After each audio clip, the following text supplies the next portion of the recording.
പല panel programme കഴിയുന്ന സമയത്തും അമ്മമാരുടെ അടുത്തേക്ക് വരും. എന്നിട്ട് അവർ പറയും, സർ ഭർത്താവിൻ്റെ അമ്മ ഇങ്ങനെ പറഞ്ഞു, ചില കാര്യങ്ങൾ കളവാണ് പറയുന്നത്, അല്ലെങ്കിൽ ഭർത്താവിൻ്റെ അനിയൻ്റെ ഭാര്യ അല്ലെങ്കിൽ ജ്യേഷ്ഠൻ്റെ ഭാര്യ ഇങ്ങനെ പറഞ്ഞു അങ്ങനെ പറഞ്ഞു എന്നൊക്കെ പറഞ്ഞ് പല കംപ്ലൈൻറ്റുകൾ പറയാറുണ്ട്. സർ ഞാനിത് എന്താ ചെയ്യേണ്ടത്, ഇത് എവിടെയാണ് പറയേണ്ടത്, എങ്ങനെയാണ് കൈകാര്യം ചെയ്യേണ്ടത്?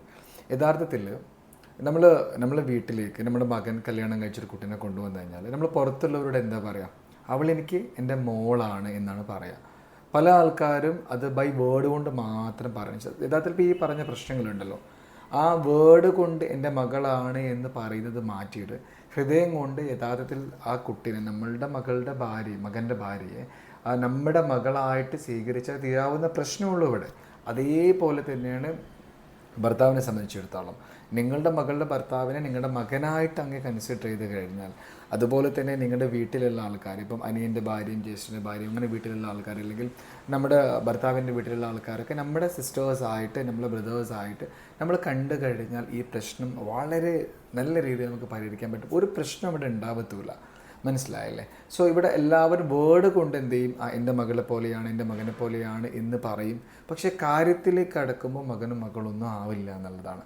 അപ്പോൾ അതുകൊണ്ട് ഈ കുടുംബ ജീവിതത്തിൽ വളരെ പ്രധാനപ്പെട്ട കാര്യം തുറന്ന് സംസാരിക്കുക എന്നുള്ളതാണ്. അപ്പോൾ നമ്മളൊരു കുടുംബമാണ്. അപ്പോൾ നമ്മുടെ കുടുംബമാകുമ്പോൾ നമ്മുടെ കുടുംബത്തിലുള്ള കാര്യങ്ങൾ നമ്മൾ തുറന്ന് സംസാരിച്ച് നമ്മൾക്ക് തമ്മിൽ ഉണ്ടാകുന്ന അഭിപ്രായ വ്യത്യാസങ്ങൾ പരസ്പരം വളരെ സ്നേഹത്തോടു കൂടെ പറഞ്ഞ് മനസ്സിലാക്കി ക്ലിയർ ചെയ്ത് അത് നമ്മളിൽ മാത്രം ഒതുങ്ങി സോറി പറയേണ്ട കാര്യങ്ങൾ സോറി പറഞ്ഞ്, വിട്ടുവീഴ്ച ചെയ്യേണ്ട കാര്യം വിട്ടുവീഴ്ച ചെയ്തു കൊടുത്ത്, പറഞ്ഞു കൊടുക്കേണ്ട കാര്യം പറഞ്ഞു കൊടുത്ത്, സ്വീകരിക്കേണ്ട കാര്യങ്ങൾ സ്വീകരിച്ച് നമ്മുടെ കുടുംബത്തിൻ്റെ ഉള്ളിൽ തന്നെ അതിനെ ഒതുക്കണം.